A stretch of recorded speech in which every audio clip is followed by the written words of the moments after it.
After a very successful launch of Asus Zenfone 4, 5, 6 series devices in India almost a year ago, Asus launched their flagship series of Zenfone devices under Zenfone 2 branding. Definitely confusing at first, but Asus pushed Zenfone 2 as a second generation of Zenfone smartphones with the flagship specifications but at a very attractive prices.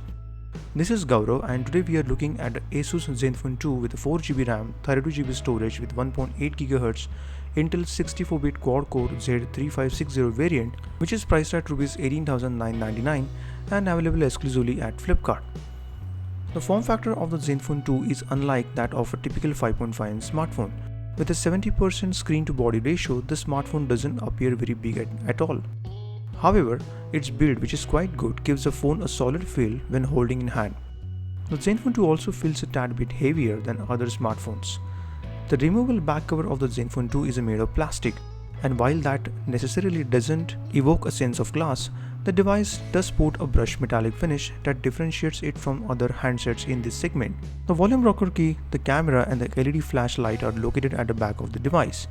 The power button, the 3.5mm audio jack and a secondary microphone sit at the top, while the micro USB slot and a secondary microphone are at the bottom. There are no keys placed at both sides of the phone. The Zenfone 2 has a 5.5-inch Full HD display with capacitive buttons that rest on the chin of the phone, but unfortunately they are without any backlit. What stands out most in the design of the smartphone is the placement of the volume rocker key, which is at the back. This layout, first introduced with the LG G2, actually proves to be quite slick. However, I didn't like the way Asus executed the placement of the button on the Zenfone 2, which involves a power key at the top and a volume keys at the back, making it really difficult to switch on off the phone. The 1080p display with a PPI of 403 is really excellent. The phone also gives good color accuracy with the wide viewing angles. Sometimes I felt that the display was slightly dull in terms of brightness, but there was no trouble while using the phone in sunlight. Basically, Asus has done some power management work on the display to keep it less bright indoors and save more battery. And one more good part is that there was absolutely no light bleed in the corners. In the Zenfone 2, the Asus integrates the Zen UI on top of Android 5.0 Lollipop, which works smoothly and without any bugs. There isn't any lag when browsing for an extended duration of time. The powerful Intel processor effortlessly handles 1080p content. I like some of the Zen UI features which stood out quite well in day-to-day use. So, these are like double tap to wake lock the screen is really nifty feature which makes up the awkward positioning of the unlock button, and believe me, this is a feature that you cannot do without. Then there is a smart group feature. When just tapping on Auto Smart Group, the Zen UI smartly groups all similar category apps in folders, and it really works well. There is a one-hand operation mode which resizes the screen to your choosing, so you don't have to extend your thumb reach and risk a tumble. And finally, customizable gestures for launching apps directly from the lock screen. So for example, I draw a C here and a camera app starts. This is really cool. The Zen UI offers its own theme app, from where you can choose from a very limited number of themes. Unlike Xiaomi or Huawei, there isn't a theme store. You also gain access to 100GB of Google Drive storage for 2 years on a purchase of Zenfone 2. Isn't that great? So you can redeem this offer from Google Drive app. However, this offer is only valid until March 8, 2016. I tested the 32GB variant of the Zenfone 2, and I end up getting around 25GB of storage space out of the box, which is enough for even two very large games like the Asphalt 8 and Modern Combat 5 together, and still I got more than 15GB of space for additional apps and media. The phone also has a microSD card slot that allows you to expand memory all the way up to 64GB as per company claims. But to just give a taste, I also checked the Kingston's 128GB microSD XC UHS 1 card, and Zenfone 2 handled it quite well without a single issue. Intel's quad-core 64-bit 1.8GHz Atom processor and dual-channel 4GB RAM delivers blazing fast performance, especially for real-world applications. The device remains lag-free even when multitasking with over 15 applications. Gaming on the device offers smooth experience, although the device does heat up while playing graphic-intensive games such as the Asphalt Airborne or the Mortal Kombat X for over 20 minutes.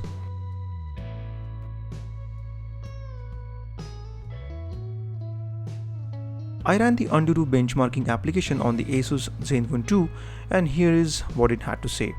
The score is just above 40,000 and it is really very close to Galaxy S5.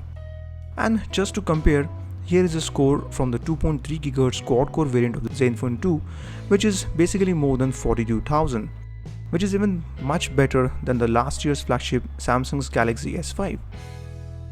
The 13 megapixel pixel master sensor sits on a f2.0 aperture with a 5-element lens.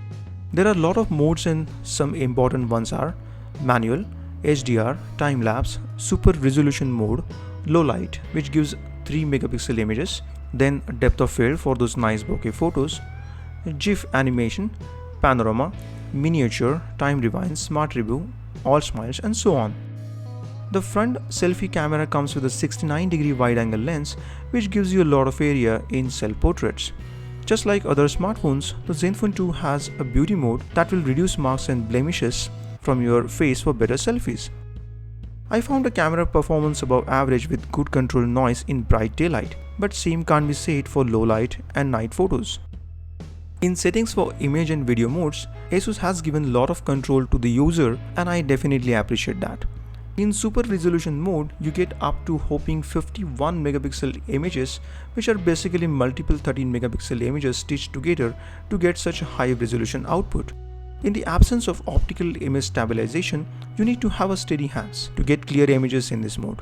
For low light photography, there is a special mode named low light, but Asus has restricted the output to just 3 megapixels.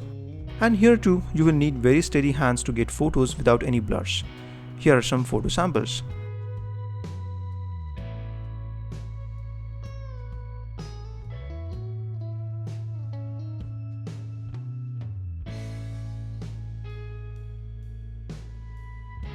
Zenfone 2 uses electronic image stabilization for video recording and you can have up to Full HD resolution.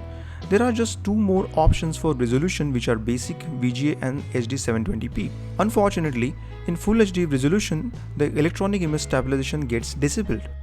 Here are some video samples.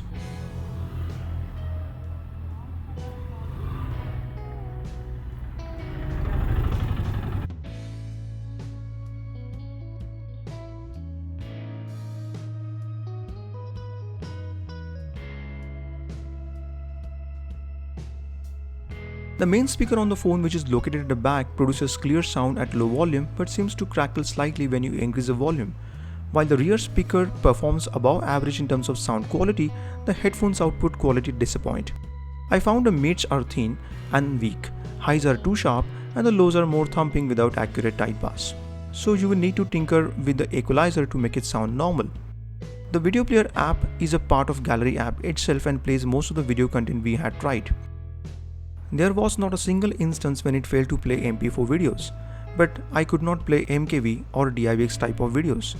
The GPS runs flawlessly, managing to get a nice satellite lock even indoors. It takes less than 30 seconds for a warm start.